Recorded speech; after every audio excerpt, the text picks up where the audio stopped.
If you guys have been paying attention to national real estate news at all, you know, and it will not be a surprise to you, that New York City real estate is dead. New York City has been hit by COVID and the economic repercussions thereof harder than damn near anywhere else, probably the hardest. And so we're talking with somebody today who is New York City commercial real estate, okay? Somebody who has had to make dramatic pivots in their business to survive. And this is not just a solo agent in the commercial world. We're talking with Jayson Siano, the co-founder of Sabre Real Estate. He represents Starbucks in New York.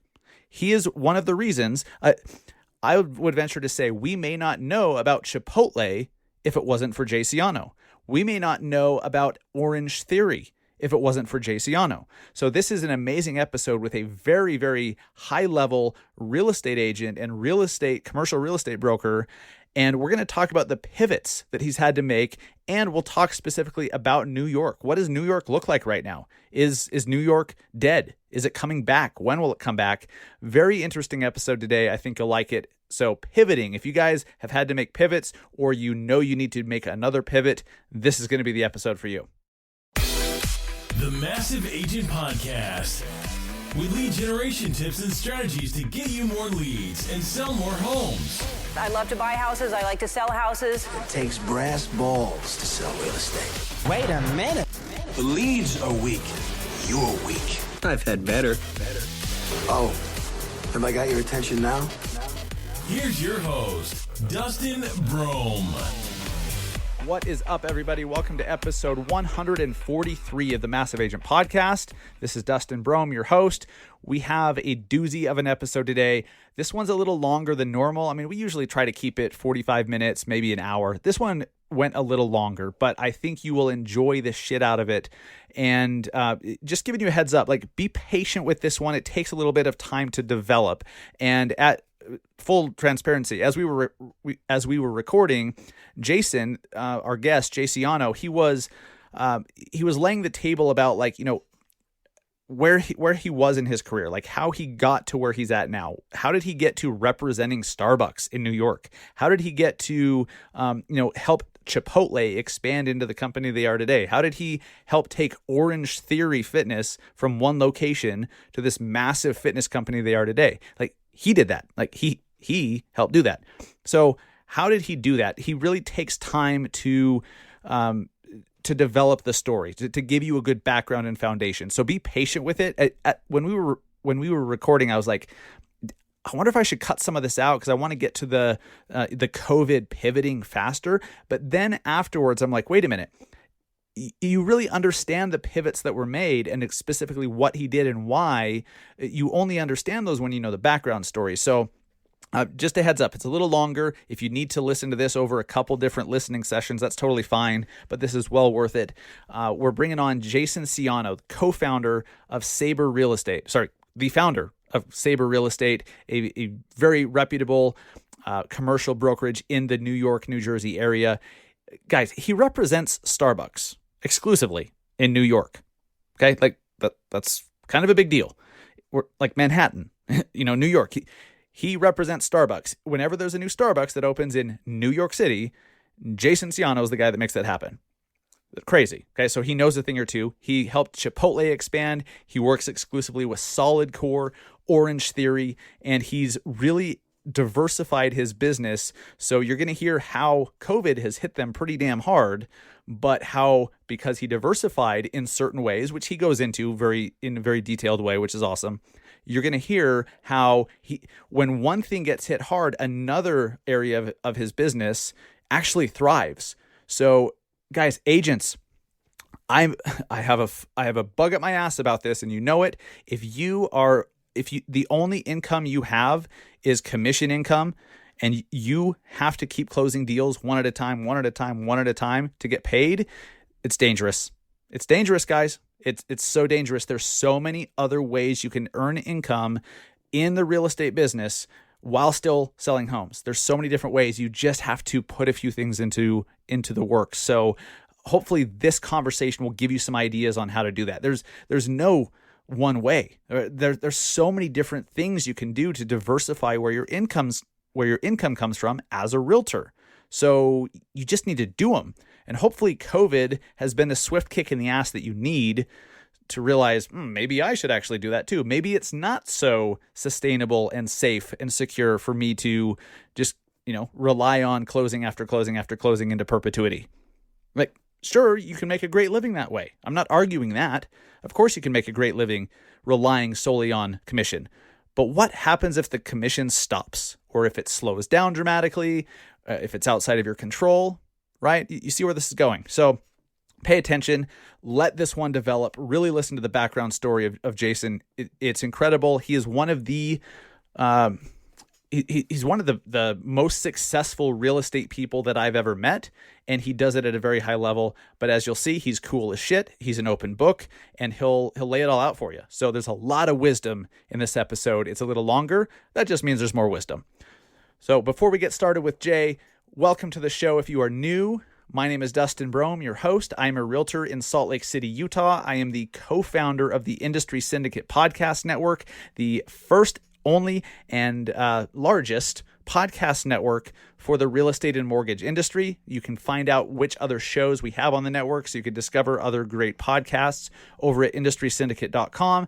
I am a national speaker on all things real estate marketing, lead generation, podcasting, and social media.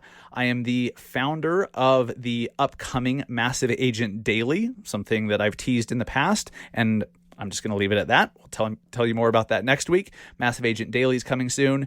And founder of the Massive Agent Society, our one agent per market lead gen training coaching system, part online course, part coaching program, part Facebook ads database that you can copy and paste.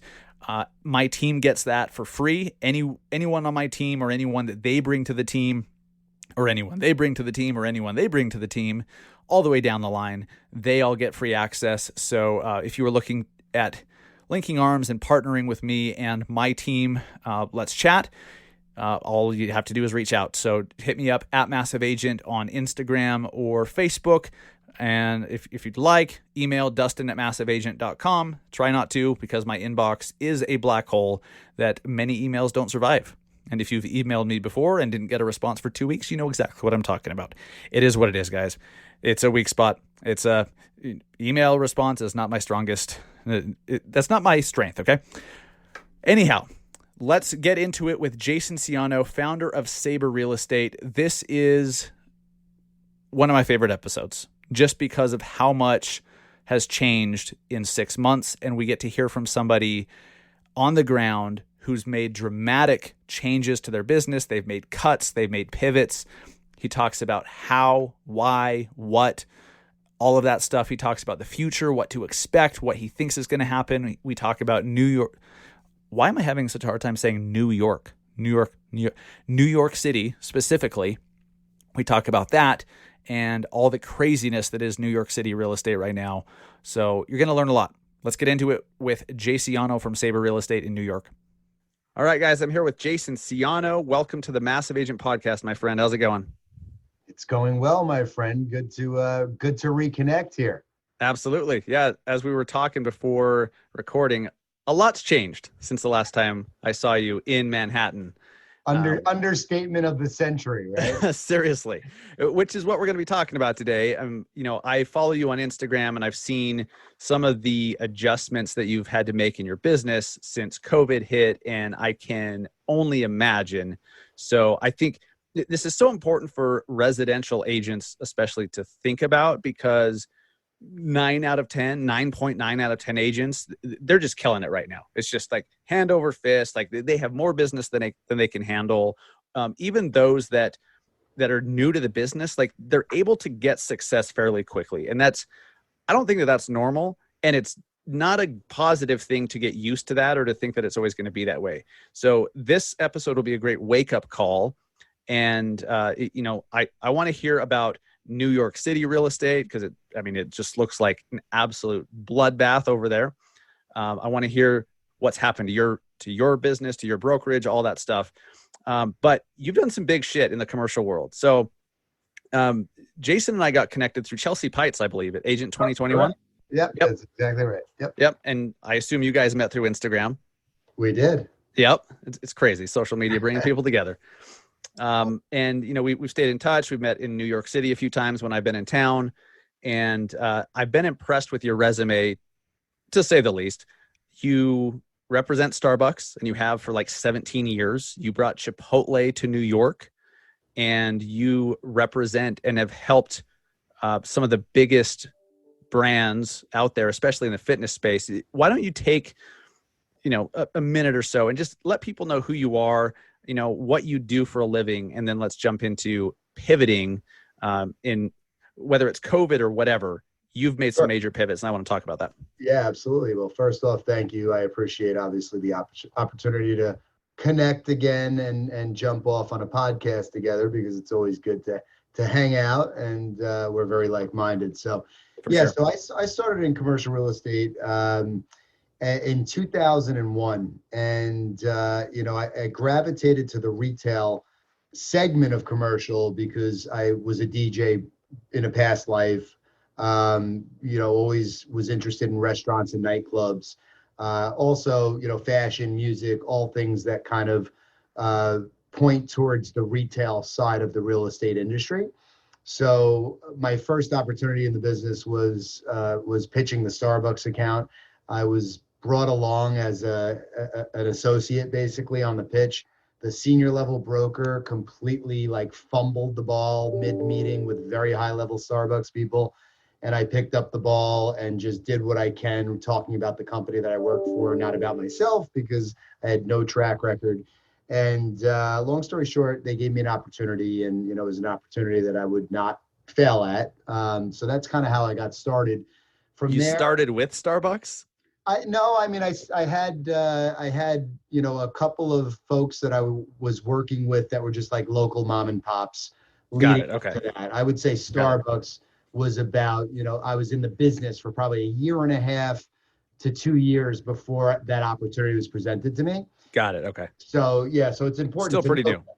Yeah, listen, and my industry is very, very niche, right? Like when you're representing retailers and designing their expansion program and negotiating their deals, you have a very long deal cycle. So if I start negotiating a deal, just since we're on the Starbucks topic, if I start negotiating a deal today with Starbucks, chances are through the LOI negotiation, the lease negotiation, the permitting, the zoning approval process to get Starbucks open and operating for business, we're not getting paid on that deal until typically they're open for business, right?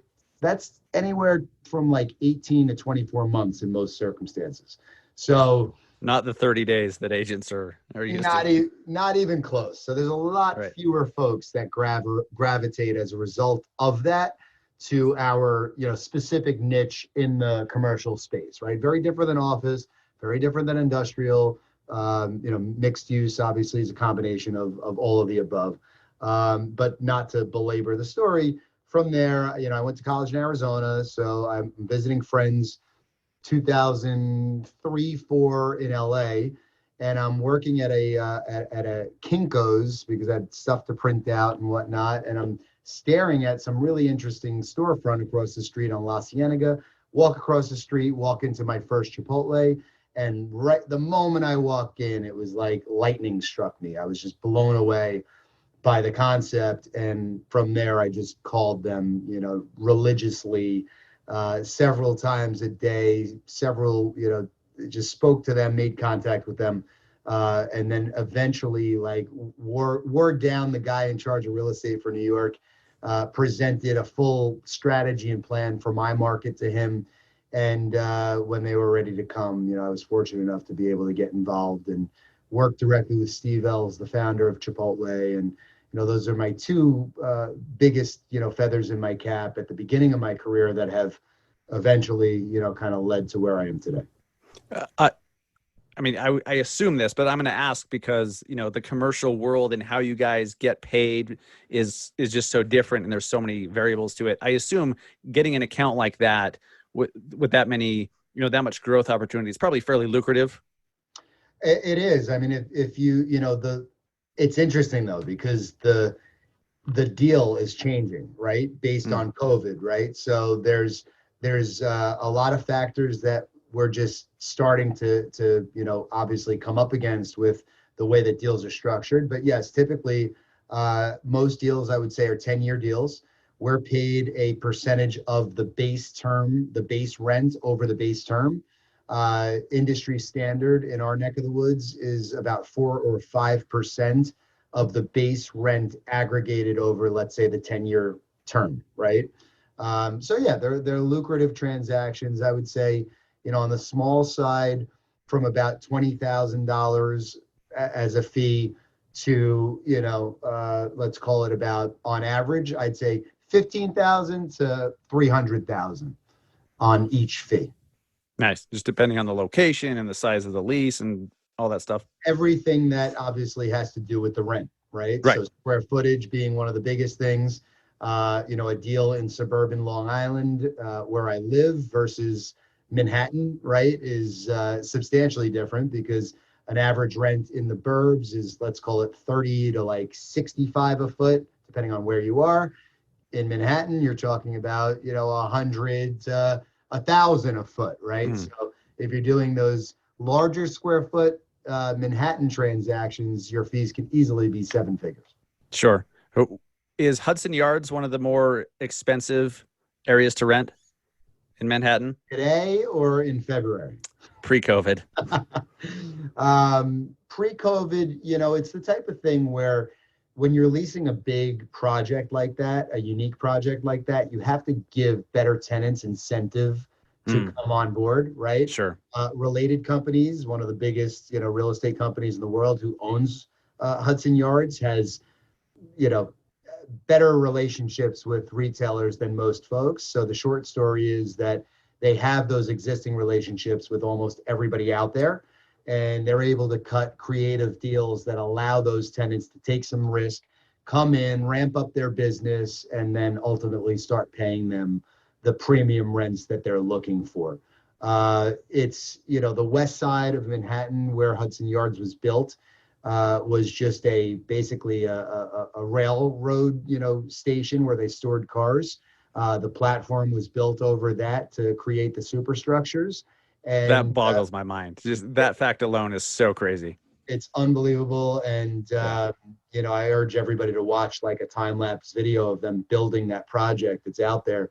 And, but it was also no man's land for quite some time. It was, one of the very few undeveloped areas in Manhattan, right? So, and it's only a stone's throw away from Penn Station, which is a pretty major hub, and a lot of other things. But it continued everything north from like the High Line, and other areas that gentrified, became really cool and were commanding premium rents. But Hudson Yards was that work, live, play kind of city within a city project. So the rents are not as crazy as other parts of the city.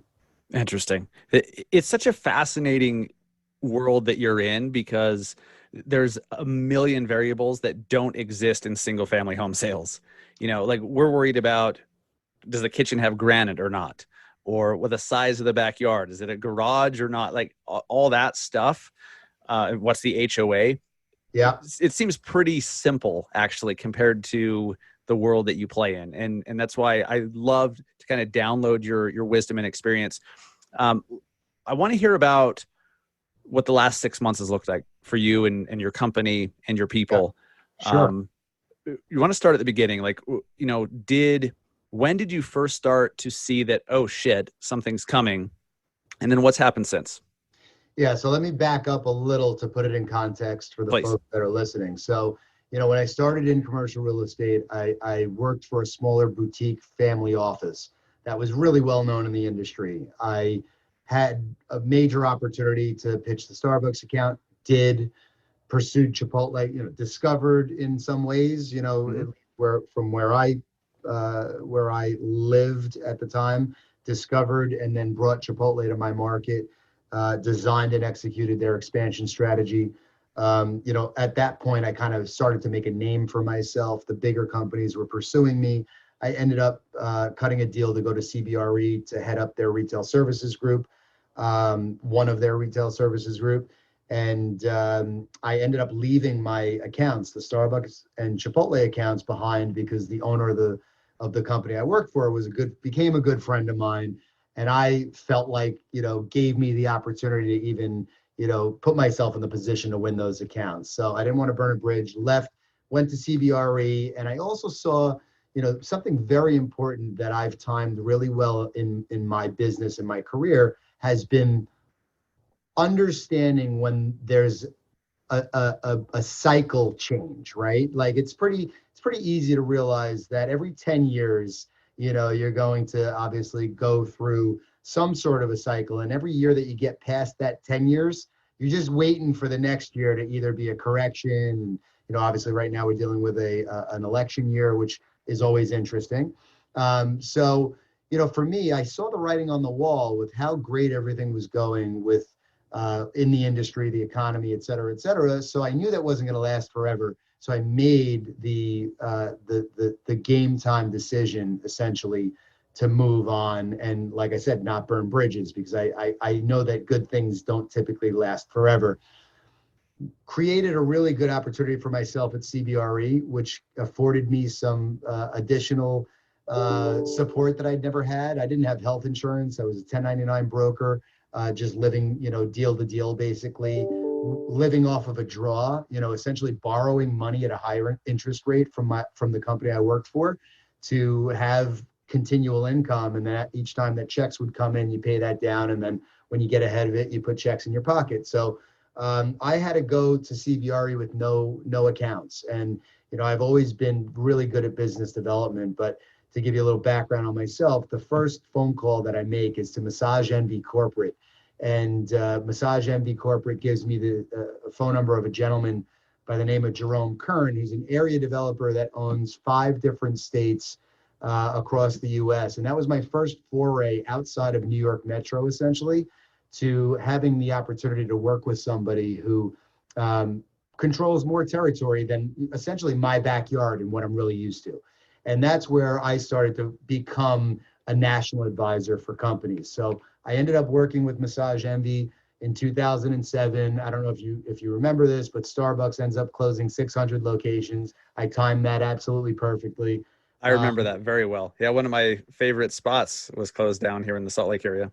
Crazy, right? So they closed 600 stores, and I'm off to the races with Massage Envy. Long story short, having a great time working with these folks and learning a lot, understanding, to your point, like we're very data driven. I can tell you everywhere across the country, essentially, where the 18 to 54 female demographic is strong, what volume, how many classes in Orange Theory Fitness has in any market on a random Thursday. Like that's all here.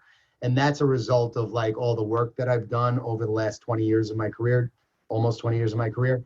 But that story is interesting because with Massage Envy, it was all about qualified households. So we had to have X amount of qualified households within a certain drive time from the location, right?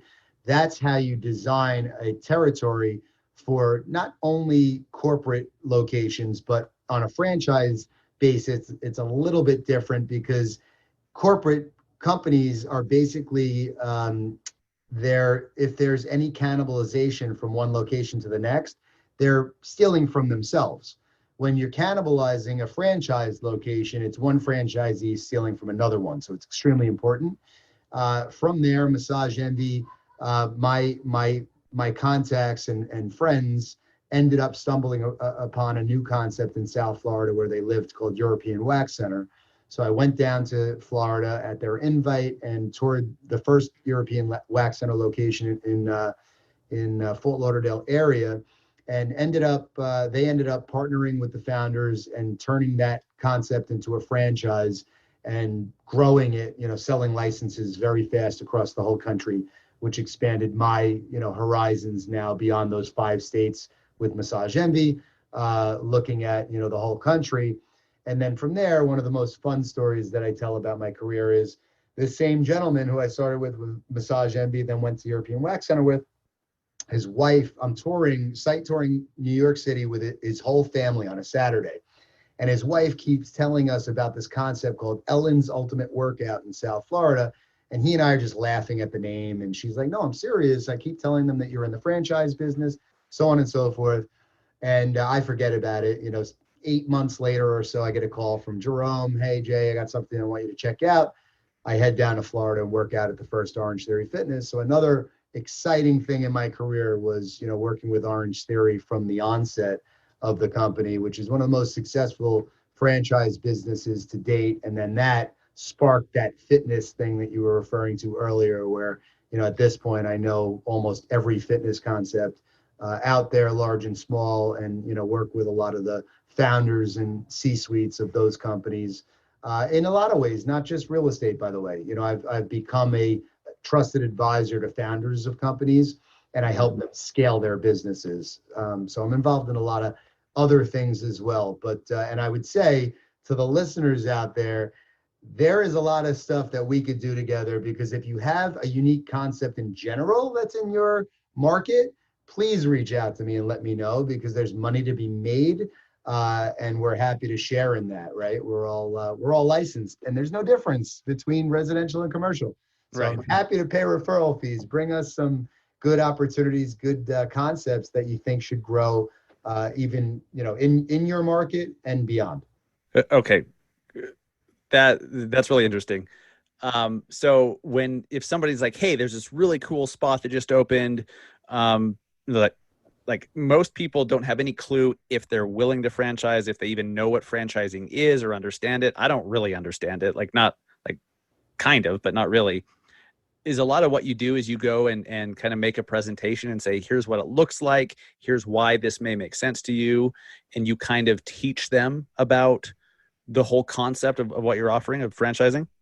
Yeah, I mean, but even kind of more macro, what we do is I want to understand what their end goal is, right? So yeah. I don't come in assuming that somebody wants to franchise, because a lot of our clients grow, like to grow corporately, and there's different advantages to both.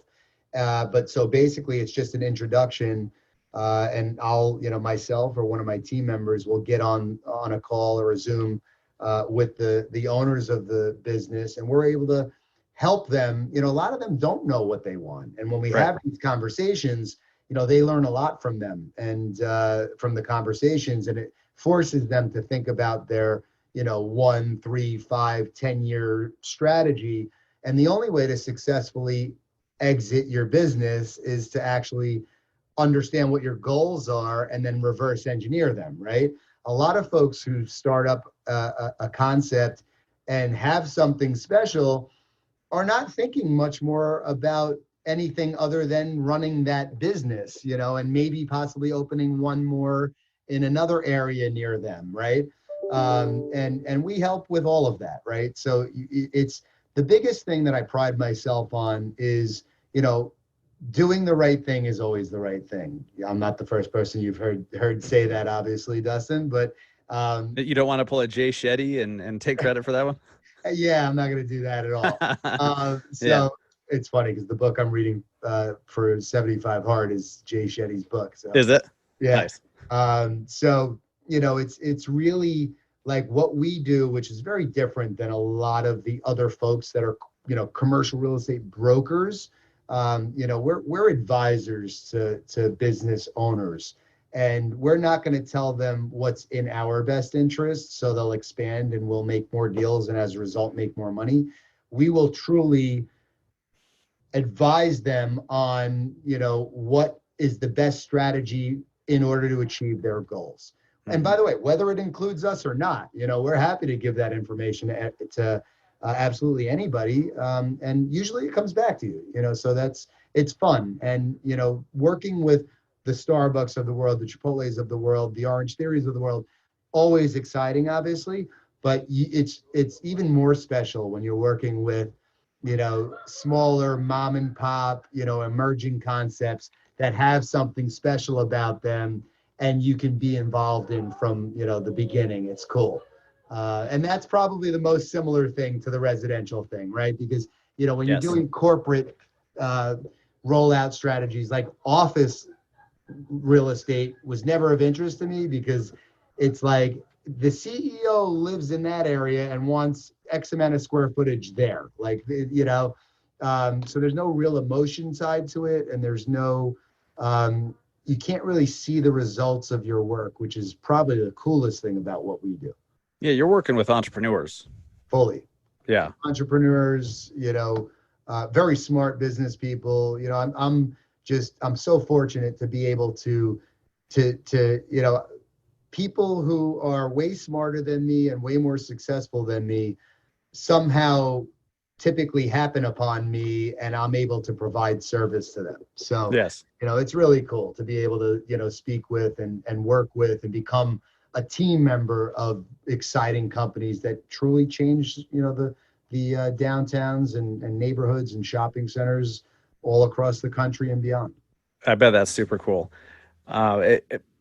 You know, what we teach agents is if you focus on the relationship instead of just the transaction, it will lead to more business later on. Okay. Maybe not right this second. You may lose out on a deal today, but had you just taken care of somebody based on what they need, not what you want, they maybe 2 months later, they might've referred you to their cousin Sally, and that cousin Sally referred you to 6 other people. And that completely changes everything for you. And it's definitely going to happen. I mean, if you do the right thing all day long, somebody, you know, the word of mouth is the absolute best way to source business. Yes. And, you know, when you get to a certain stage in your career, if you truly do that and you know, you establish a reputation for yourself, you don't really have to go out prospecting much anymore. You know, if I wasn't trying to feed 30 mouths, right, like with all of the agents that work at Sabre, and I was just solely trying to, you know, run an independent, you know, company for myself, I wouldn't really have to prospect much at this stage of my career, because you do the right thing by people. The next person's like, oh, you have to speak to Jay, and, you know, so on and so forth. Same exact thing in the residential world. The only difference is actually you have the benefit of really working with anybody. You know, I always, and it's funny because my business model as Jayson Siano, not just Sabre, right? I have several different companies, and they're all about being able to service any business anywhere, as long as they're looking to optimize their business or grow in any capacity, right? Yeah. So yeah, and real estate's just a part of that. Real estate is one part of it. Now, mind you, it's the absolute nucleus of everything that I do. Sure. And, you know, it's the backbone of who I am, being in the business 20 years. But, you know, there are so many other things that I've learned really well along the way, like franchising, right? Like staffing, like capital raise, you know, all these things that are extremely important to scaling businesses. So it's great. I really enjoy what I do. Okay. So let's get back to the COVID pivot. You know, you saw COVID coming, or when did you see COVID coming? And then what adjustments did you start to make? And let's take it from there. Yeah. So I was leaving a meeting in New York City end of February, and my client, Burn, which is a fitness concept in a 50-degree refrigerated room, BRRRN, 3 R's, make sure I get that right. And we're leaving, and one of the founders, one of the partners is worked under the governor in public health, and was educating me on COVID and, you know, what's going to happen from here, so to speak, in, again, February. And actually on my Instagram, after he and I have like a 20-minute discussion about it, and his other partner is like freaking out, like trying to get him to just stop talking about it, like acting as if it's not really going to happen. And I'm like, no, this is fascinating. I need to know this stuff, right? So I literally turned my iPhone on us, and I'm like, you know, Jimmy, tell us your thoughts. And you can go back to my Instagram and see when I first had this discussion. And you know what? It's so important that I'm actually going to do it, because the date is so important. This is just so crazy. Like, it's been 6 months. It's been 6 months. It's insane. Yeah. I was in Orlando, Florida in early March, and, you know, I was careful to, you know, like not go shaking people's hands and stuff, but like, it wasn't really like shut down, but the fear was there. All right. So this was So this was a follow-up discussion that I had with him. It says that this post was from April 26th. So he and I are leaving a meeting, and he starts to talk about what's going to happen from here, which became, a shutdown of basically everywhere. But we were talking specifically about New York City and how it's going to close down all businesses and close down schools and things of that nature. And he starts going into what you could do to help prevent the spread of it, and wearing face masks and washing your hands and all types of stuff like that. So, right when I had that initial discussion with Jimmy, I came back to my office and pulled my business partner into the conference room. And I said, listen, this is what's happening. This is what's coming down the pike.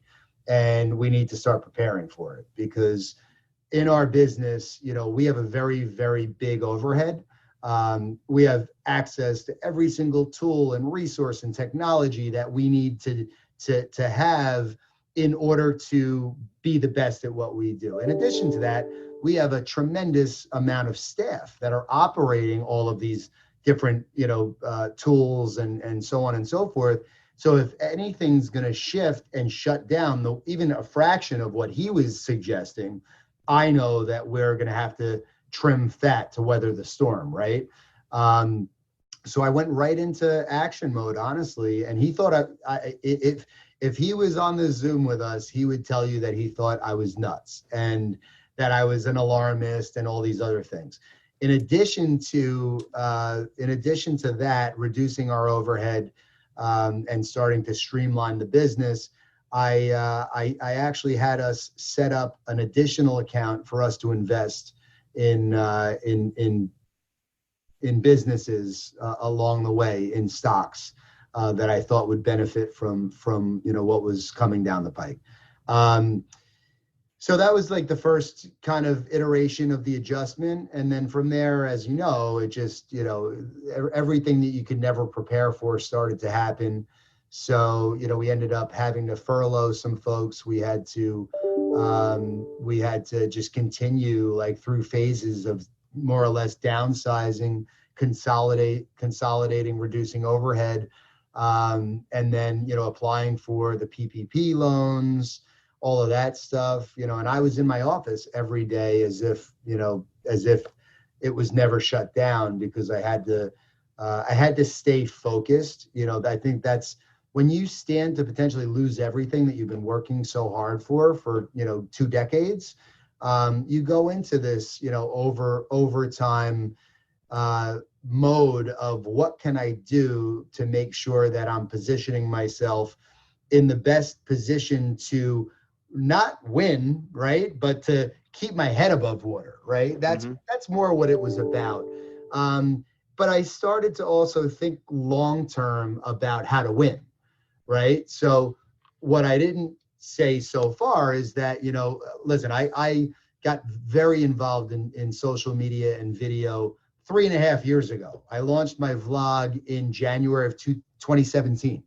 Right. So like that's early, especially in commercial real estate, because, you and I both are friends with Ryan Serhant, and I was doing it before Ryan. I remember at Agent 2021, the first year, Gary and Ryan were talking about, and I asked him a question about getting your folks to use social media and video more. And Ryan plugged his vlog that was dropping like that day or like that week. With Adrian, his videographer, who's an awesome dude, so I've been preparing for the world to change for a long time, but I always thought that evolution was going to be a consistent kind of thing that over time had a drastic effect on the industry.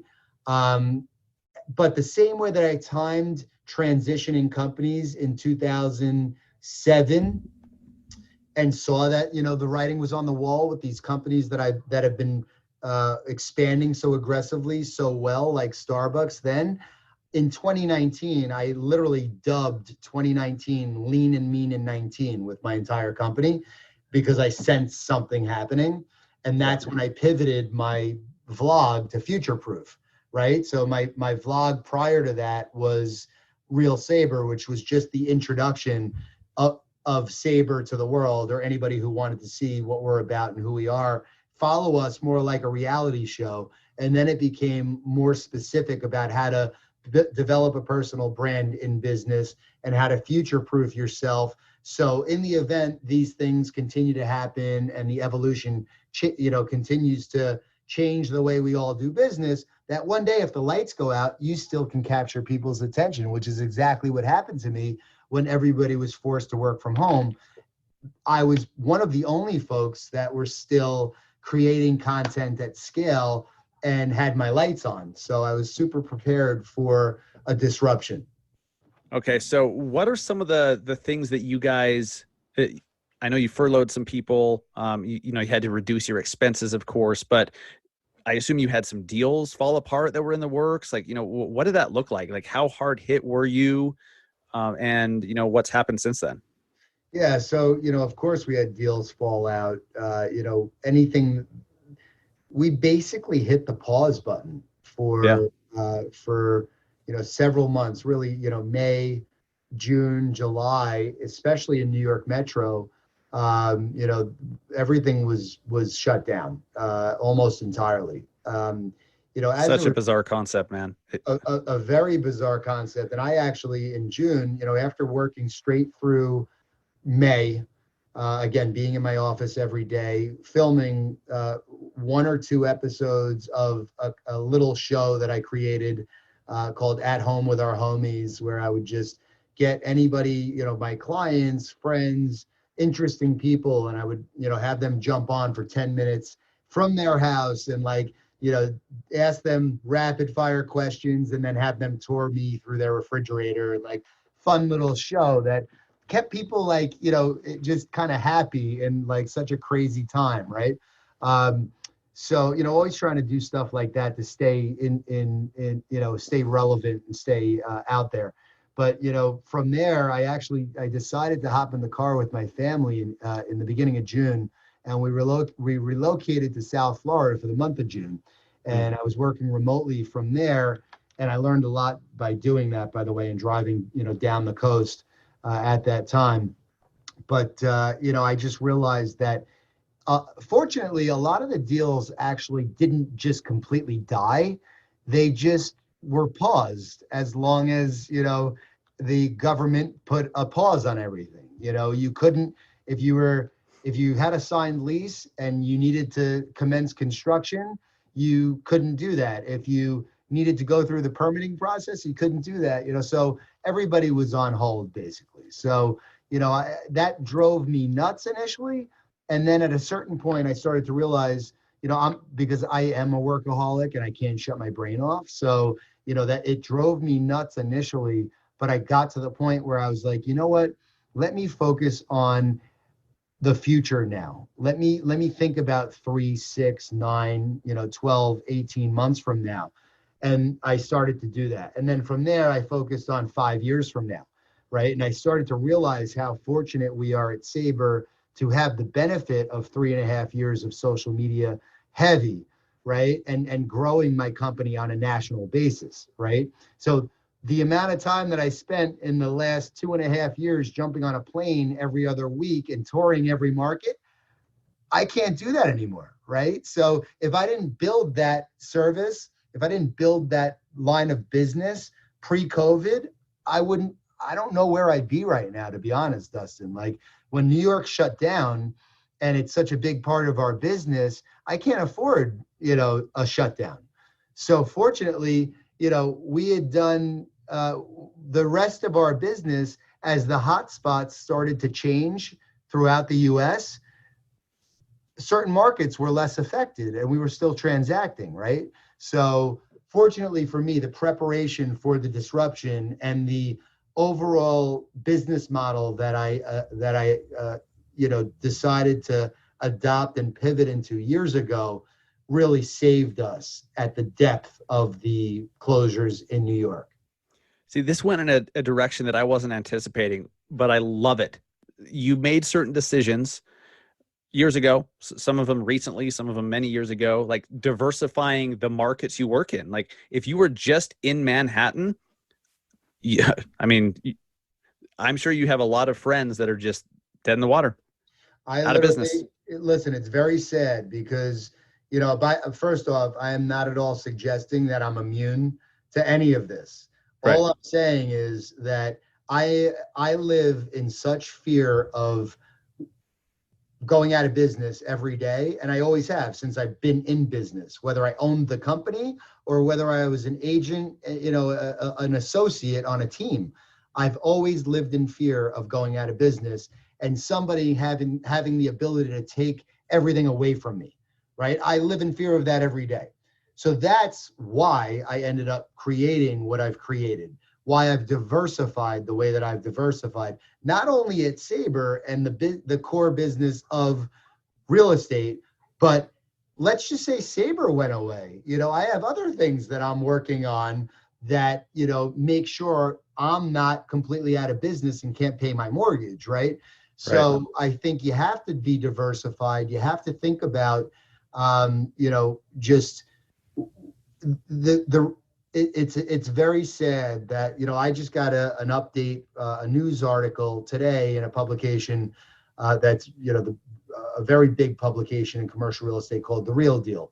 They just announced that, one of the pioneers in New York City retail brokerage, a guy by the name of Jeff Winnick, who is just, been in the business, who knows, 35 years, whatever it is, huge brokerage company, really only New York City.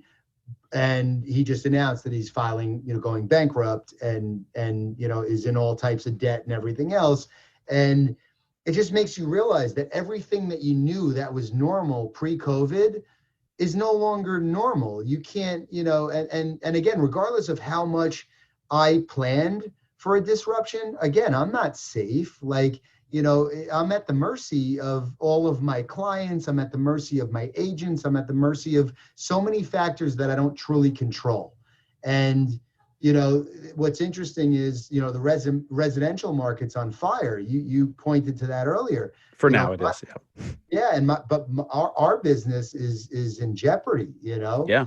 Again, if I didn't diversify and advise companies on their real estate strategies from the top down anywhere, I don't know where I'd be right now. And it's a scary thought. And, I feel terribly for even the biggest conference companies in our industry are in jeopardy of going out of business. Right.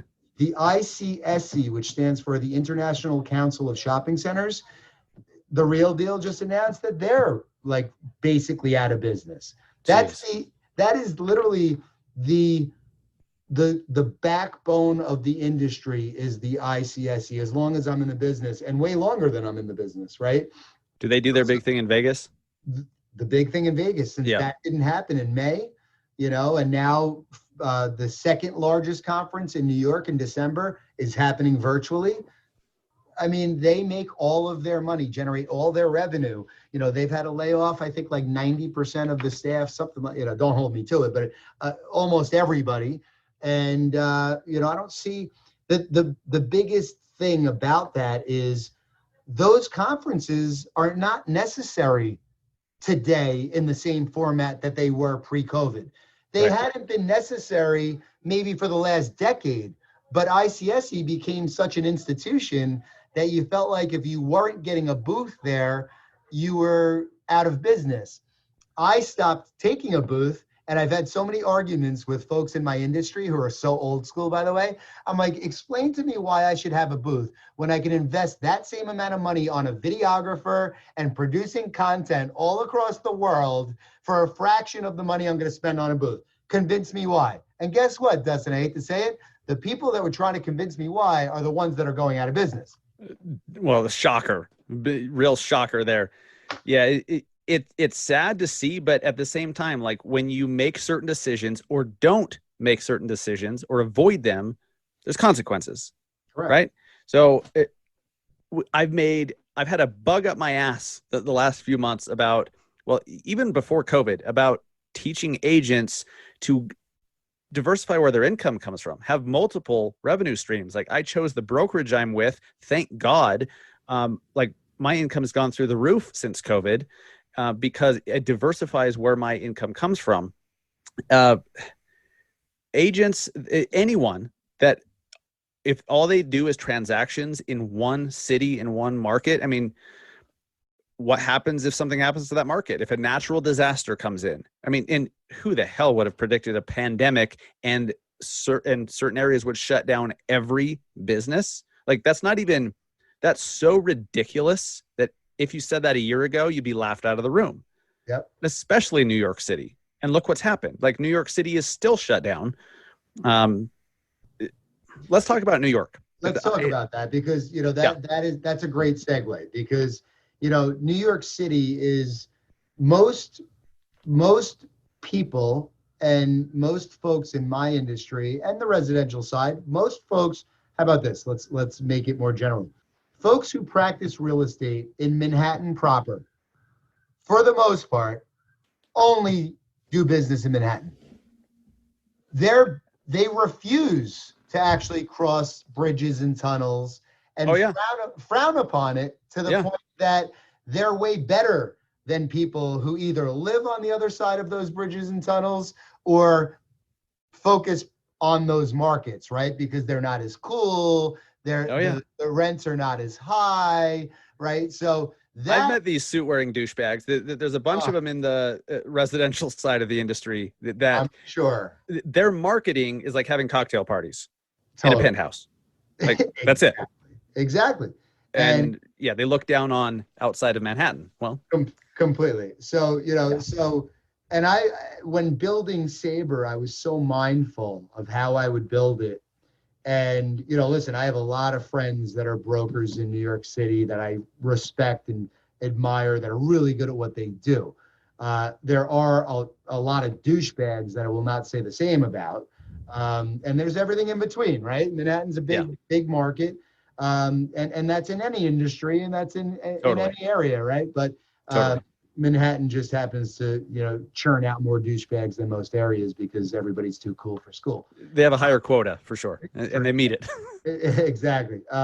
So, based on the fact that you spend a lot of time learning your market and becoming an expert in your market as a real estate professional. The main differentiation between you, Dustin, and myself and everybody else who's operating at the top of their game is how much they know. How, like you could talk to any market in your area that you do business in, inside out, as good, if not better than the next person, right? And that's why you're going to win a listing. And it takes a long time to get there. And in my business, it takes a really long time to get there because I have to learn about the volumes that these different tenants do because of the fact that there's a high daytime population there and, the train station is, the stop is there. And so I have to learn everything under a microscope. And, when you become an expert in Manhattan, which has so many different areas and sub neighborhoods and sub neighborhoods, right? You don't have time to focus on learning the rest of the world. And, that's what's really scary to me right now about what's going on in New York City. So, if you ask 10 people the state of New York City, you'll get 10 different answers. 5 will be, now is the best time ever. Like, everybody should go in to New York City, buy whatever they can, stay there. It's the best opportunity ever.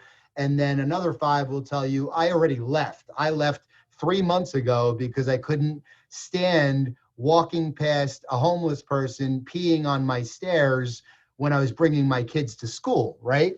And everything in between. So, and the media, clearly, we know, shows whatever they want their audience to see, right? So what you see in the media is definitely, again, kind of spun in a certain direction.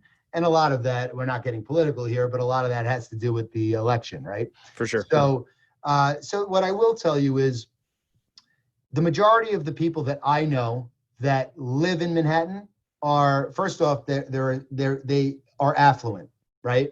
So the majority of those people already have access to a second home, a vacation home that is somewhere in suburbs outside of Manhattan, right?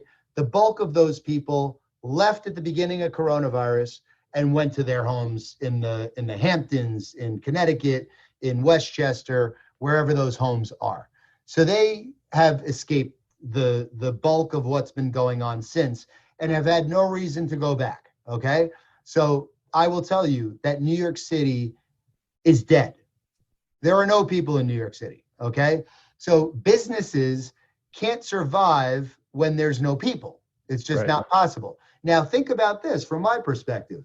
When I do a deal with one of my clients in New York City, we're forced to pay some of the most premium rents in the world, right? So you're already, depending on what your business is, and a lot of businesses like restaurants are operating on a very small profit margin, right? So when you have this, the highest rent in your portfolio is definitely in Manhattan if you're there. So now you have these crazy rents when you're closed for business, and if you're able to reopen at 30%, 50%, whatever the percentage is, you still have to pay 100% of the rent. How is that going to work, right? How is that going to work? It doesn't work. And it's not only a problem for the tenant, it's a problem for the landlord. It's a problem for everybody, because you're not now, the only way to solve the problem would have had to have happened at the beginning of this, where everybody was forgiven. The government stepped in and said, Mr. Landlord, you don't have to pay your mortgage for 3 months, so your tenant doesn't have to pay rent for 3 months. And that means that everybody, while they're making no money, does not have the expense, right? What's happening instead of that is landlords still have their mortgages to pay, even if they're able to, tack on some months on the back end of it, and they get relief in that fashion. The issue is the tenants have to now do the same and tack on that rent for the months they weren't open to their already premium rent, right? So their business is not coming back in January 1 to 100% of what they were doing pre-COVID. It's not happening. So the biggest issue right now is those tenants can't afford to pay the rents that are in their lease, no less the rents in their lease plus the 3 months tacked on, amortized over the rent term or on the back end of the term or whatever it is. The formula is broken. Retail has already been shifting. Retail, restaurants, everybody have already been majorly impacted by Amazon, by the internet, by everything else. My company, again, in a thoughtful way, is built on companies and businesses that are more internet proof. That's just where we reside. You have to go to Massage Envy to get a massage. You have to go to Orange Theory Fitness to work out. You have to go to Squeeze, Dry Bar, all of these, restaurants that we represent. You have to go there for your experience. Yes, you could take it out, but not fitness, not health and beauty, not, stuff like that. Medical. So, we built a great business pre-COVID for the evolution of what was going on in our industry. Here's the compounding effect. The most disrupted segments by COVID are the ones I just mentioned to you, because nobody could touch anybody. You can't work out next to somebody, right? So the fitness, the wellness, the restaurant, hospitality, all of those industries have been holding up retail real estate for the last decade, right? Gyms have backfilled every large retail space, right? Now, New York Sports Club, Town Sports International, just filed today. 24-Hour Fitness filed already. So, what's happening with all of these entertainment concepts, fitness concepts that have been the answer to who's going to take all this space? It's crazy, man. And so is it fair to say that we have not even seen the last shoe drop in New York? How about we're at the top of the second inning? That sounds more accurate and scares the shit out of me. We're at the top of the second inning. The market hasn't even begun to correct, because the market can't correct until businesses are open and operating, and the tenants and the landlords work out what a fair market rent is. Right. Because it's that simple. If you're not working that out and it's not fair for both parties, everybody's just getting their space back. Not everybody wants their space back. If a tenant's paying $200 a foot in rent and the landlord can get $100 a foot in rent right now from a new tenant, they don't want the new tenant. They want the tenant that's paying the $200 a foot. They want to give them a discount as long as they can, right? To keep that tenant there, not have to pay a broker fee again, so on and so forth. Yes. But again, back to the fees of how our business is built, and this is what's also interesting and what's changing drastically, is there's going to be a lot of percentage rent deals where tenants are only paying rent based on the revenue they're producing. So they'll pay X amount of their sales, X percent of their sales. And that's going to happen for the next 12 to 24 months. I would say there's going to be a tremendous amount of new deals that it's not, year one is not fair market rent. Year one is percentage rent.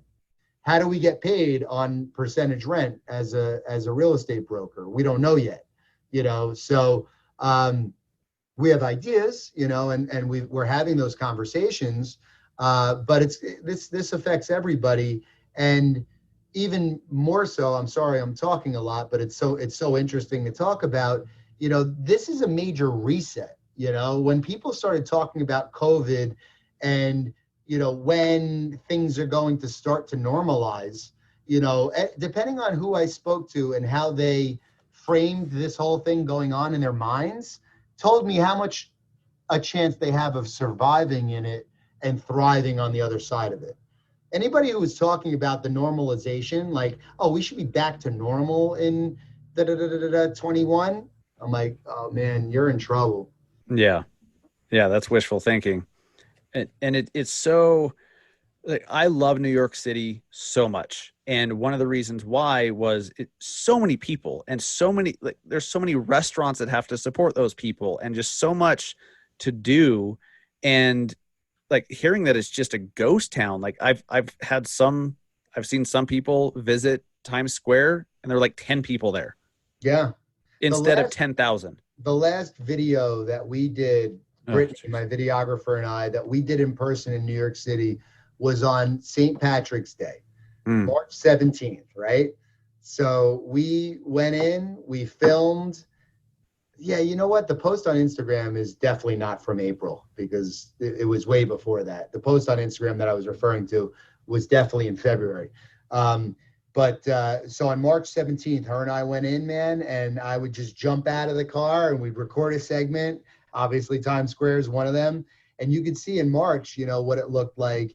And, in the next week or so, we're going to go back in and do the same thing for folks who, haven't had a chance to be in Manhattan since and kind of report on exactly what it looks like now and so on and so forth. But, I'd like to see that. Yeah, for sure. I mean, just to give you more insight onto what's happening. So the folks who left New York City for the summers, right? To let's just say the Hamptons,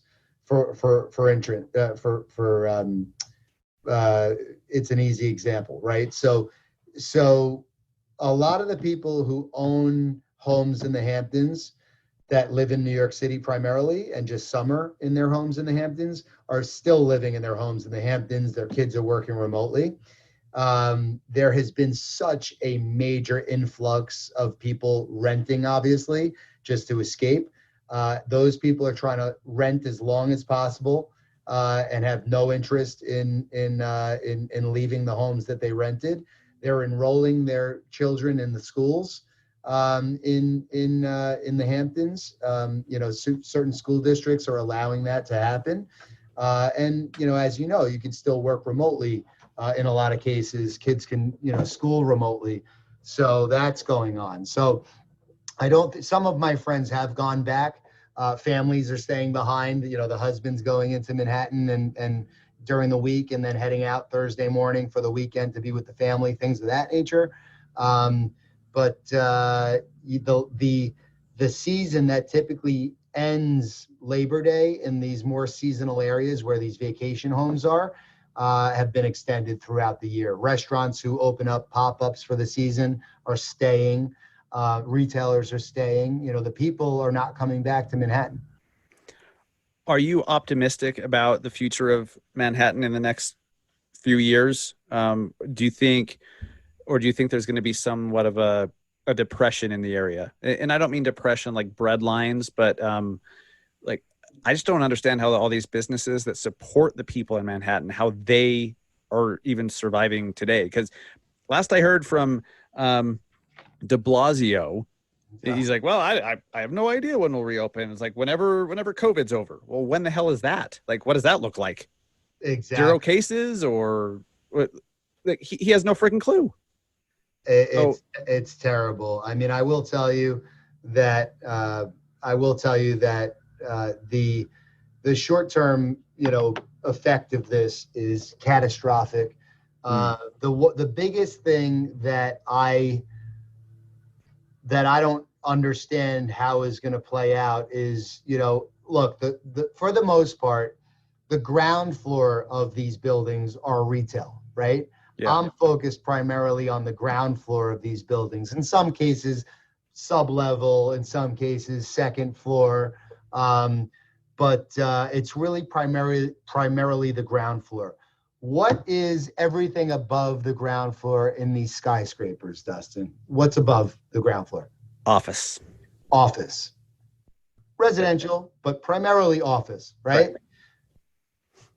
I can tell you that I'm personally downsizing my office space, right? Because why would I keep the same amount of office space when I'm perfectly happy with my team working remotely? And again, my agents are working remotely anyway, right? So they're never, pre-COVID, they're never all in the office at the same time in each office. Never. Right. It's not the nature of our business. So I'm downsizing offices. My office space right at the beginning of this, my office space in Manhattan, where you and I met last, I threw the keys back to that as quickly as I could. I'm like, yeah, I'll take new space when I'm ready to come back in, right? I had that luxury, right? I had a short-term deal. I had to pay a month in advance to get out. Fine. So if I'm doing those things and I'm used to officing, I'm in the city. I have 3 offices in New York and New Jersey. I'm in the city a minimum 3-4 days a week leading up to COVID, right? So if I'm one of those folks, like, I'd have to imagine a lot of people like myself feel that way. And when you have companies that are saying, you know what, we don't even want the liability, stay at home, please, work from home, work remotely, which a lot of the folks that I know that work for big companies have been told, don't come to the office. We'll let you know. We'll keep you posted. We're looking at January 1st now. Like there's no shot you're coming back in 20. So, some people, I disagree with some people who think companies are going to take more office space because they want to space people out more. I think that's a ridiculous argument. They must be office leasing brokers that are just lying to themselves. Yep. Or, owners of buildings who are just lying to themselves. It's ridiculous to me. That is ridiculous. Fewer people in more space. No. At a premium. At a premium, the most expensive space in the world. That's absurd. It's absurd. So I honestly, I believe that, look, I have a lot of clients that are opportunistically expanding in New York City, because if you are, New York City's never going to be knocked out and down and out for the count. It's coming back. It's not a matter of if, it's when.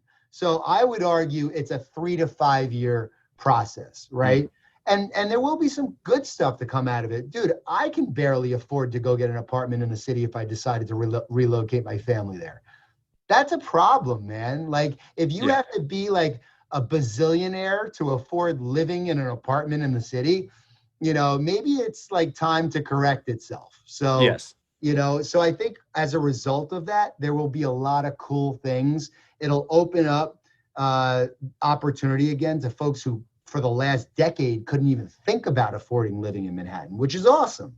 Everybody should be able to live that lifestyle if they choose. So I think, and the same way that, listen, man, I came up with some really cool concepts with clients of mine, and really, really interesting ideas that will change what things look like on the other side of this. And we're not the only folks that are, just figuring out where the voids are and what opportunities there are. There's gonna be a lot of cool stuff to grow through, a lot of flowers to grow out of the concrete. Absolutely. You and I kind of think the same way. And you mentioned this earlier when you were saying that, as you were preparing and you were talking to your business partner about what do we do about this pandemic and the shutdown that's coming, you mentioned buying stock in certain companies. Yes. Like you were already thinking, hey, this is going to be bad, but that creates opportunity. Correct. So even though it pains me to see New York City just dead, and I mean, it used to have such a buzz and the smell of piss, let's be honest, but you come to like it, or you respect it.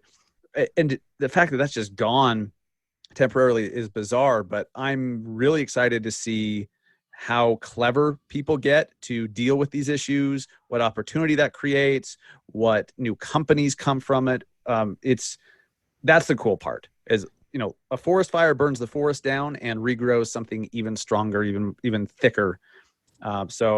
And I think, to piggyback onto that, again, the way that I said that, this is not us waiting to see when things go back to normal. This is a master reset. Yes. And I would think one of the biggest opportunities of our lifetime to get ahead. Yes. As long as you're as long as you're paying attention, innovating, thinking, not being afraid to do things that, were always done a certain way forever. And that's the way it's supposed to be done. That's not a good idea right now. So I think that this reset for our generation, Dustin, is absolutely the biggest opportunity of our lifetime. I could not agree more. I'm involved in a couple projects that were made much more exciting because of COVID, like conferences being canceled all over the place. There's all these vendors that still need to reach those people. How do they do it? Podcast advertising, there's so many different things. I would just challenge anyone listening. If you have to diversify where your income comes from. And there are ways to do that while not like doing something completely different. You don't need to go start an ice cream shop and sell homes and drive Uber. I imagine Uber's dead in New York too. My God, I can't even imagine those poor drivers. But you've got to start thinking about that. And if you haven't yet, my God, there's options out there. There's different brokerages with better models for you. There's other ways of monetizing your attention online. If you have a blog, if you have a website, if you have a social media presence, you can have sponsorships, you can do affiliate marketing, you can have ad space, so many different things. It just takes some action. And I think the biggest thing, Jay, in the next few years is we're going to see who was willing to do some work. For sure. I don't know if it was Buffett or Churchill that, who was skinny dipping when the tide goes out, something like that. Yeah. I think that's going to be so freaking true in so many ways over the next few years. And you're kind of at ground zero for it all in New York. So, I wish you luck. I wish you and your family luck and but knowing you, I think you're gonna thrive like never before coming out of this. You know what I will say? Thank you very much for that, and same goes to you and your family. I will say, again, just this disruption that regardless of the fact that I was preparing for things to change, I wasn't prepared for a pandemic. Like this is, who the hell was? You can't prepare for this, but no. But I will say, man, some really cool things have happened as a result of it. A mentor of mine in the industry joined Sabre, a month and a half ago as a result of this happening. And I think that's what I would challenge folks with. Are you really in the right position to thrive, even if you're solely focused on your real estate business? Are you in a place that understands kind of the new way of doing things and how things will be done in the future, and not only understands it but provides resources to you and helps you do that, because I know in my industry, honestly, like Sabre's like an anomaly. So I know it's so funny, man. So many people have joined our company in 2020 because they're getting reprimanded for using social media. That's a more bizarre concept than Manhattan shutting down. I would agree with you, but how amazing is that? It's like, it's amazing for you guys. You're like, shit, we'll help you do it. That's exactly right. And, it blows my mind. So listen, as much as, again, I would never, ever glorify the terrible stuff that came with this pandemic, because it's horrible. And a lot of people I know have been affected by it very negatively.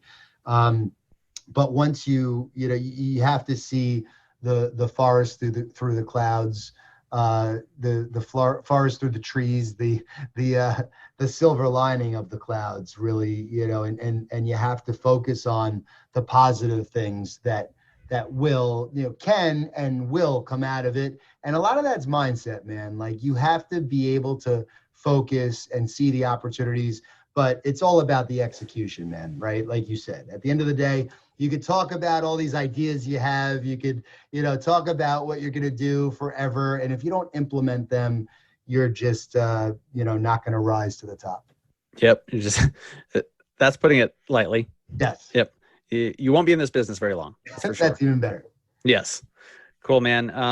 Any last words or let me ask you this. Okay. We do these rapid fire questions to wrap it up, but I'll get to those in a second. But the last question I want to ask you, considering most people listening are agents, residential real estate agents, what's the biggest opportunity you see right now based on anywhere? Okay. Like online or, locally, what's the biggest opportunity that they should have their eyes open for?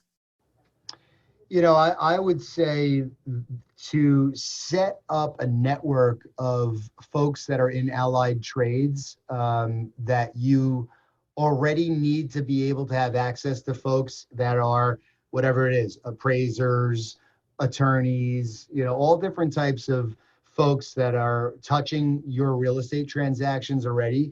I would say to lean in on that and maybe create some sort of business outside of your real estate brokerage business that is, a consulting or referral network kind of business, that allows you to generate additional income from referrals and things of that nature. I think you'd be surprised. You're already, having these conversations with folks. It's mutually beneficial. And at the end of a 12-month calendar year, you'll be like, wow, I didn't even realize I made another $75,000 without even trying. So that would be my biggest tidbit, because you don't really, to your point, you don't have to go out and open an ice cream shop. If anything, that ice cream shop will likely take away from the time and energy you could put into your real estate business. So my suggestion would be to swim with the stream as opposed to against the stream. Don't get into anything that's going to have a negative impact on your core business and your stream of income generated by that. Yeah. It's such a great opportunity to reduce your expenses, make sure your brokerage is the right business model for you. Do they embrace you and your marketing efforts? Do they let you brand yourself? It's unbelievable. Even in the residential world, like, I know on your side of the business, it's common, but on the residential side, there's still a lot of brokerages that they won't let you brand yourself. You've got to be, you've got to have the hot air balloon, you got to, okay. Remax is not one of those. They're cool, but there's a lot of brokerages that won't let you be yourself. They won't let you use social media the way that you should be. And that's a problem. Why the hell are you there? And you're probably paying way too damn much for it anyways, because they have to pay for their office space that nobody uses anymore. Sure. And I think to your point, I was going a different direction with the question, but I will say that on the, listen, the reason that I know you has to do with social media. The reason that, there are so many people that are very close to me that still have no understanding of why I'm on social media at all. And it's amazing They because think you're egotistical. They're like, you got to see yourself. Yeah. completely. And Isn't it's that so funny? Even down to, the people that you are closest to you, right? And your family and stuff like that. It's comedy because, what a lot of people don't realize is, I said to you earlier, man, I truly don't know where I'd be right now, where Sabre would be as a business if I didn't stick my neck out and do something really uncomfortable 3.5, 4 years ago. And that's my biggest piece of advice, because if you're not visible, you're irrelevant. It's very simple, right? It's like, and by the way, I'll flip it. I think egotistical people are afraid to see themselves or hear themselves on camera and on podcasts and things of that nature. You have to be pretty comfortable in your own skin to do stuff like this, in my opinion, right? Because I'm not concerned about if I look bad or say something dumb. I don't care. I'm just being myself, and I don't think that's a very egotistical quality. I think that having faith in your abilities is oftentimes, confused as ego. But in my opinion, if you back it up, that's the most important thing, right? So I think Totally. if people are too afraid to use social media in business, I think honestly, to your point earlier, that you can't. It's no longer like a luxury of something that's not a necessity. It's not like, at this stage of life, in this post-COVID world, if you're not on social media furthering your business, you're going out of business. It's very simple. Just a matter of time. I believe that it's no longer an option to use social media. If you don't, you literally don't exist. Correct. Because they can't see you, and if they can't see you, like, how the hell do they even know you're there? So correct. Yeah. It's a very simple concept. And people want to do business with people they want to do business with. Yeah. Right? Yeah. How would I would know if I didn't follow you on social media, regardless of the fact that we talk and we've met, I wouldn't know a fraction of what I know about you. Like, how would you? How would I? Exactly. Like, what would you get a Thanksgiving card from me, like, every year, like a hand, you know what I mean? Like, what does that tell anybody other than like, oh, at least he thought about me? Yeah. Without social media, like, what do I write you a letter and say, okay, I took the kids camping this weekend. My son learned to ride his bike. I'm going to Dallas, whatever. Like, it's such a power. No, you're saying to me, hey, Jay, how was the trip to Dallas? Yeah.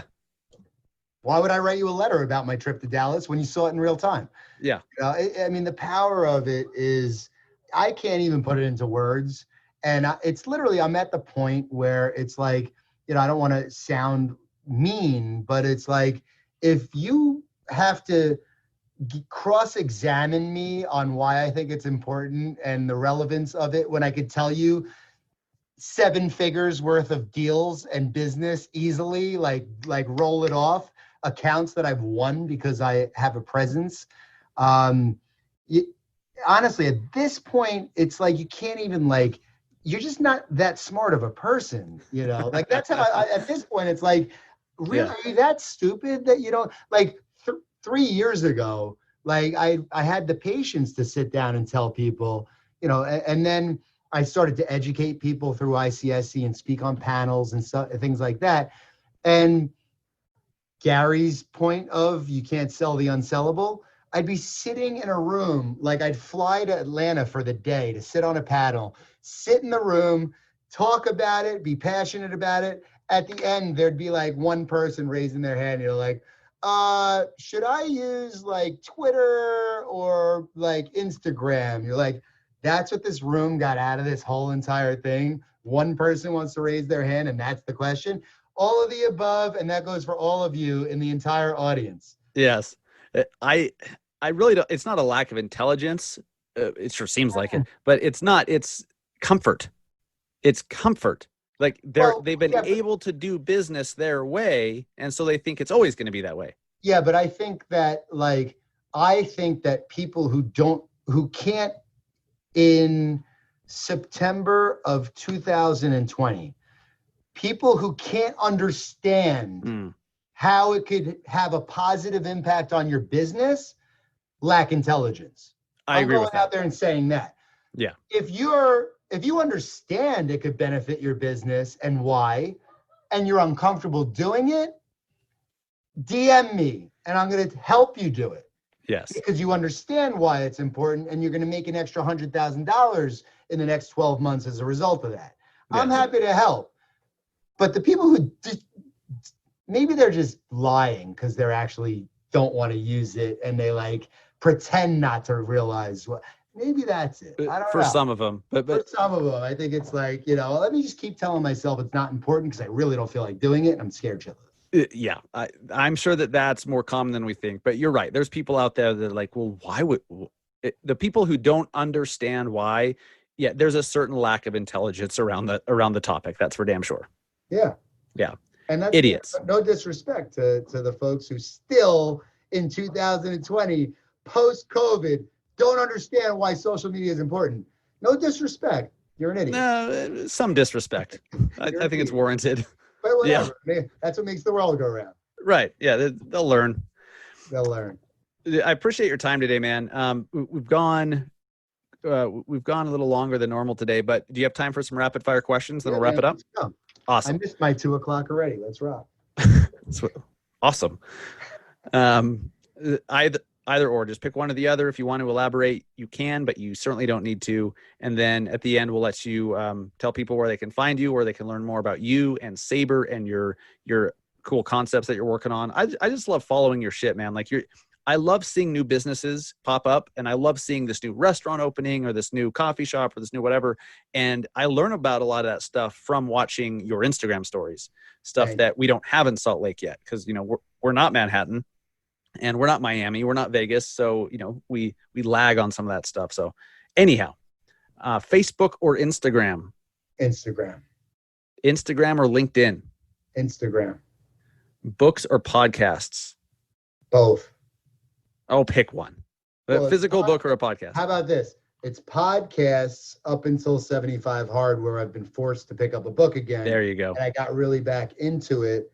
But having said that, I would still pick podcasts if I'm being honest. Fair enough. Yeah, I agree with you, man. I was Audible and podcast only until 75 Hard made me read. And there's something about physically reading a book that stimulates your brain in a different way. Completely. For sure. I'd still pick podcast. Me too. Podcasts or audiobooks? Podcasts. iPhone or Android? iPhone. Alexa or Google Home? Neither. All right. Burgers or pizza? And I'll elaborate for a second. I do not want my kids to have that much access to stuff. And they have enough already. That if I didn't have kids, I would be into. I have like 3 Alexas that are just not plugged in, so I would say Alexa. Sure. What was it? Pizza or burgers? Burgers or pizza? Pizza. But what's funny about Alexa? So my son, he's 6, still super freaking innocent.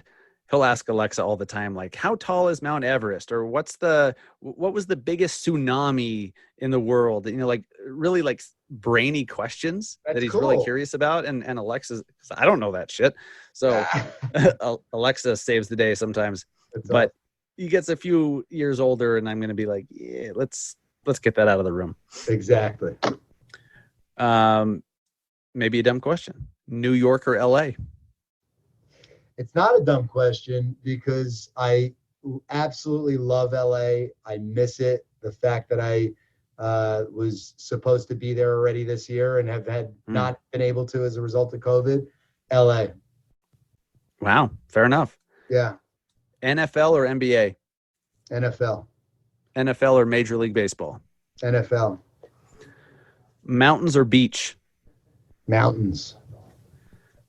Podcasting or vlogging? Vlogging. YouTube or Facebook Live? YouTube. Uber or Lyft? Uber. Gary Vee or Grant Cardone? Gary Vee. What's the most impactful book you've read?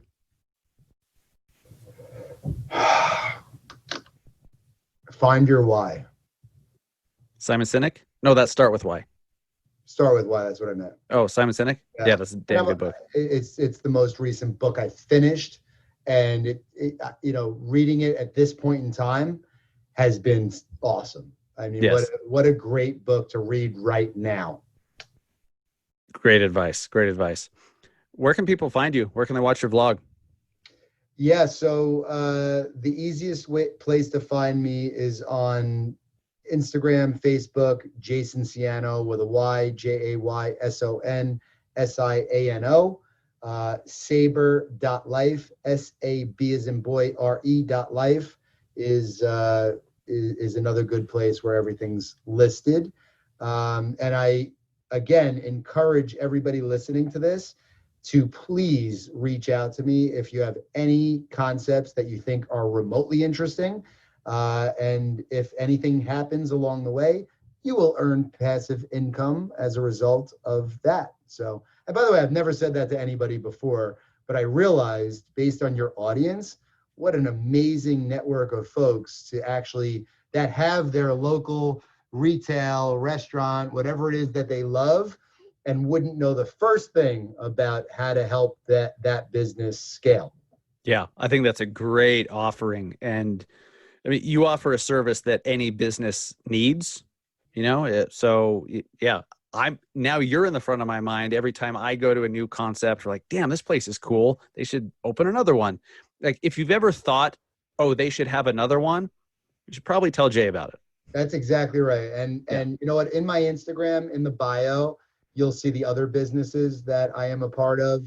One is called Fitwell Advisors, which is a consulting business for specific categories: health, fitness, restaurant, hospitality, beauty, wellness.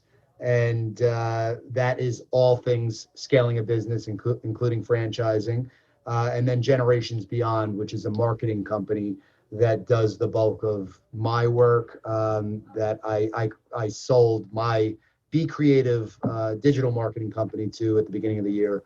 And full service marketing company, websites, social media management, all types of stuff like that. Very well done, inexpensively. Awesome. Love it. And I will link up your usernames and the URL sabre.life in the show notes of the podcast. Awesome. Jay, appreciate it, man. Listen, man, I appreciate your time as always. Thanks for thinking of me. Absolutely. I'll talk Be soon. well, everybody. Thank you guys so much for listening. I hope that was worth it to you. It was one of our longer episodes, but I didn't want to cut anything out because I thought the context was really valuable. It really helped to drive home why he did certain things once COVID hit. If it was just like, hey, here's this random guy, he's done some successful stuff and here's the changes he's made, it wouldn't have had the impact. I don't think you would have learned as much, or it would have really made the impact had we not really, let him develop the story. So thanks for hanging with us. If you guys have made it this far, thank you. That means you probably like this show. So all I ask, and we're going to keep doing this podcast every single Thursday morning, every week, into perpetuity. We're episode 143. We're going to go to episode 443. We're going to keep going. And all I ask in return is you help us to share this podcast with somebody else. If you found this valuable, please share it with a real estate friend. Share it with your broker. Share it with one of your team members. Share it with someone else in your office. Share it in a real estate Facebook group. Share a screenshot that you're listening on your Instagram story. Just help us to spread the word. If every one of you guys would just share this with one other person, we'd double our audience. Do you know what we could do with an audience twice as big? We could attract really big guests. We're talking those that charge $100,000 for an hour of keynote speaking, like a Gary Vaynerchuk and Andy Frisella, and so on and so forth. We can do that with a very large audience. So you can directly help us to do that. We have some amazing guests, no doubt, but we're going for Gary V, for Tony Robbins, for Andy Frisella. We're going for all of them. So help us out. Share this with somebody who is, look, if you found this episode valuable, share it with somebody. Like, hey, this was a great episode. Here's why. You're going to love it. Boom. Share it. Help us out. You help us out. We'll keep coming out with these podcasts every single week. Thank you guys so much. And we will see you next week. If you are interested in what it looks like to join my team and be one of my partner agents anywhere in the country, all you need to do is reach out and we'll talk. We'll show you the business model. We'll show you, why we're able to do things the way we are, and to show you how we actually become partners. I'm not your boss. I'm not your, I'm not going to tell you what to do. I'm not your anything else but a partner. We become financially aligned when you join our team. And if that makes no sense to you, cool. I'll show you how. Just reach out and let me know that you have interest, and we'll go from there, guys. Have a great rest of your week. Have a great weekend. Go close some loans. Go sell some homes. Take care. See you next week.